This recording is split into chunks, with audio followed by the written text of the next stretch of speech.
Everybody আসসালামু আলাইকুম, কেমন আছেন সবাই? আলহামদুলিল্লাহ আমরা ভালো আছি। তো আপনাদের মাঝে নতুন একটা রেসিপি নিয়ে আসলাম। রেসিপিটা হচ্ছে আপনার পাবায়া মাছ টুকটুক করে ভাজি রেসিপি। তো আসলে আমি পেঁয়াজ কুচিগুলো কেটেছিলাম অন্য একটা মাছ রান্না করব বলে।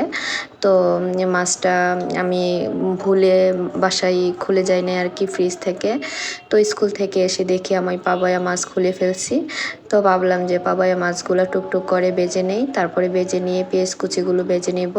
বেজে নিয়ে তারপরে আমি এটাকে ভালো করে একে একে মশলাগুলো দিয়ে আমি এটাকে ভুনা করে নিব।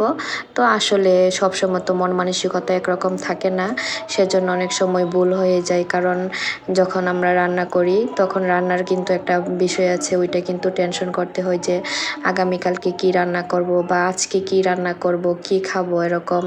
তো বাসায় যদি অনেক সবজিও থাকে, অনেক মাছও থাকে বা অনেক মাংসও থাকে, তারপরে কিন্তু একটু ভাবতে হয় যে কি রান্না করব, কি রান্না করলে ভালো হয় বা কি খেতে পারলে ভালো লাগবে এই আর কি।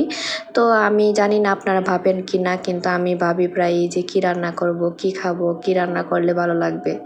তো আসলে আমি ভুলে বলতে রেসিপিটা এরকম হয়ে গেছে আর কি। তো আমি ভাবছিলাম যে এটাতে মনে হয় কাইকা মাছ আছে, তো আমি কাইকা মাছ মনে করে পাপায়া মাছ খুলে চলে গেছি স্কুলে। তো স্কুল থেকে এসে দেখি এখন পাপায়া মাছ খুলে ফেলছি। তো এখন তো আর সময় নাই, কারণ রান্নার সময় হয়ে গেছে আর স্কুল থেকে তো আসতে আসতে অনেক লেট হয়ে যায়, কারণ বাচ্চাদের পরীক্ষা চলতেছে সেজন্য। আর বিশেষ করে ছোট দিন, আর তো আপনার মনে হয় যে একটু সময় চলে গেলেই অনেকক্ষণ সময় চলে যায়, কারণ একটু সময় মিস করা মানে অনেক সময় মিস করা এই আর কি। তো আসলে আমি প্রথমে দেখেন পেঁয়াজ কুচিগুলো বেজে নিয়েছিলাম, মাছগুলো বেজে নিয়েছিলাম।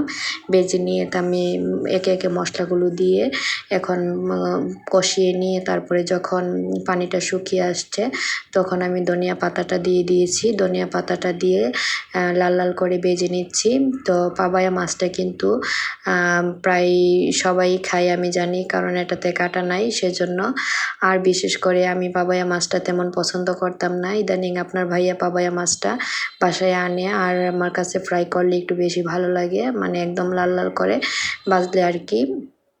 তো আপনার ভাইয়াকে যদি কোনো সবজি দিয়ে পাবায়া মাছ রান্না করে দিয়ে আপনার ভাইয়া খেতে মানে মন দিয়ে খায় না আর কি, বলে মজা লাগে না। তুমি রান্না করলে বিশেষ করে মানে একবারে ভুনা করবা ভালো করে, ভেজে লাল লাল করে ভেজে তারপরে আপনার ভাইয়া ভাজিটা একটু বেশি পছন্দ করে।